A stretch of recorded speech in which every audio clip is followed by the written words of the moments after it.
And we're live. So welcome to Ask Karen. This is today's live stream. This is where I interview our members so that they get an opportunity to share what it is they do and who they help, because just having the title coach really just doesn't cut it. So Juanita, if you'd like to share with the audience a little bit about what you do, who you are, share a bit of your story, please. Yes, thanks, Karen. So I'm Juana, and I am the owner of WorkFlora. WorkFlora is a music content creation company that makes music for marketing, advertisements, educational programming, anything really that requires content, original music content. But as a coach, because my background is as a music educator, I teach voice. I've got an online voice program course out and pre-selling music theory course. So if you're a musician who wants to improve their singing or just learn about songwriting or connect with others doing that, I do those courses as well. Awesome. So it's a nice mix then. So you're still getting to, so do you perform yourself on this original content? Sometimes, yes. Cool. There's always the aspect of live performance, so. Right. Okay. Yeah. So then it's a nice combo. You're still using all your skill sets and everything that you're passionate about by providing original content, which is a lot of people need, especially I think a lot of people get caught out because they don't realize the licensing laws. And they might have background music that they're not allowed to use. Exactly. So guys, if you need anything and you need original content that you're actually allowed to use as background for any of your YouTube videos or ads or anything really. And so how do people get in touch with you? Because if you're, depending on where you're watching this, we obviously just down below will be Juanita's bio and a link so that you can get into contact with her. But what is your website or your Facebook page or group for people to get in contact?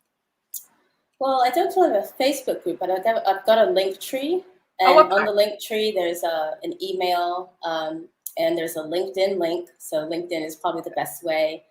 Email is the best way, or just directly through the website on Linktree. Okay. So you're mainly on LinkedIn. You're all right. Yes. Okay. Yes. Awesome. And so what sort of with your business, what question did you have or questions did you have that maybe some of the audience, some of the group are having the same question? Sure. Well, pipeline filling for me is quite a challenge. Sourcing, the contracts of where these projects are going to come from, because there's just so many possibilities. So doing that lead gen work is something I kind of need a little help with. Okay. And how do you source your clients these days? Sure. How do clients find you? Sure. Most of the time I do use LinkedIn, do some direct content outreach. But my business is very new. I'm a small startup. So that has been quite a challenge. And when it comes to the coaching aspect, I've got that, it's a direct to consumer kind of thing. So I've got it on Facebook. I've got it on my personal Facebook page. I've got it on Instagram and things like this. But I do find that it's, I've sold a few pre-sales. I've got a lot of interest for the course, but I do find that it's still a little bit difficult to really get and rev up that marketing side for getting those leads in. You're right. Okay. And this is, obviously I think everybody really is having the same kind of issue. If only it were that easy that we just post our thing up on create a post and they come running and buying. Unfortunately, it doesn't work that way.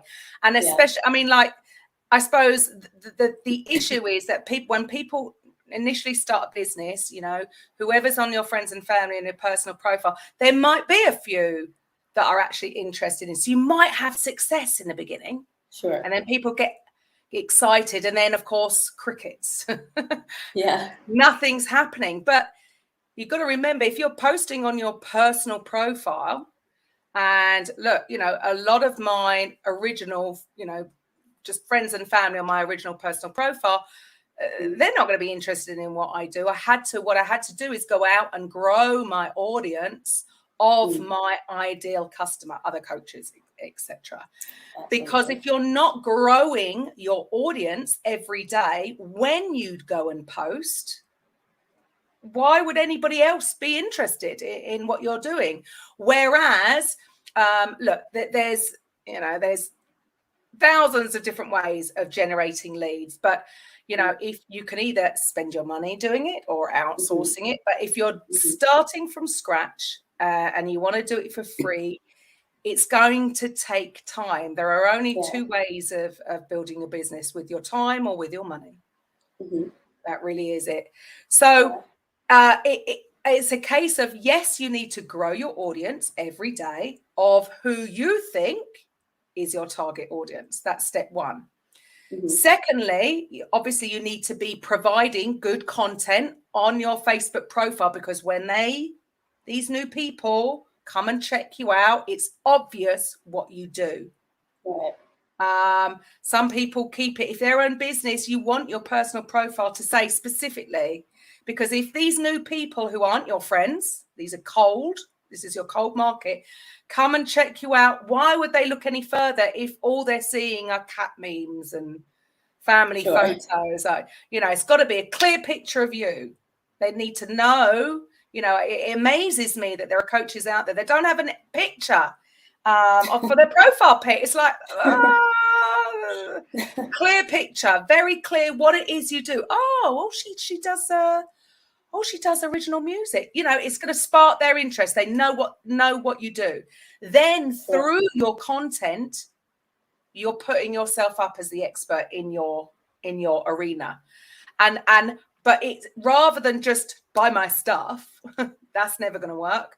It's got to be, you want to entertain. That's why people are on social media. They're not really here to buy. So you need to do a mix of entertain, educate, give value, and then maybe some kind of promo post. Not a promo post every day. Using stories is even better, because not everybody wants everybody else to see that they've liked and commented, right?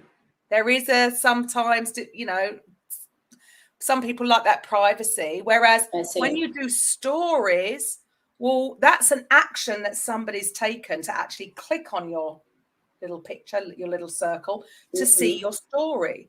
And if you're doing different kinds of stories, not the same every time, maybe a selfie and then just a bit of text, maybe some extra animations to make it interesting, and then a promo post, people are going to start following it. You'll be able to see how many people are actually clicking on that. So people are interested. But again, it's not, when we talk about attraction marketing, yes, we want to attract our ideal customer to you, but sometimes you still need to go and do something. So if you're seeing somebody constantly interacting with your post, constantly looking at your story, that they must be interested. They're engaged. Yeah. So that's when you want to go and ask a question. Don't try and sell from the offset. It's got to be a gentle, softly. If they're showing interest, then say thanks for supporting me, or I see you liked that. What did you find interesting about that? Just ask the question. If you get a response back, that's an invitation to continue the conversation.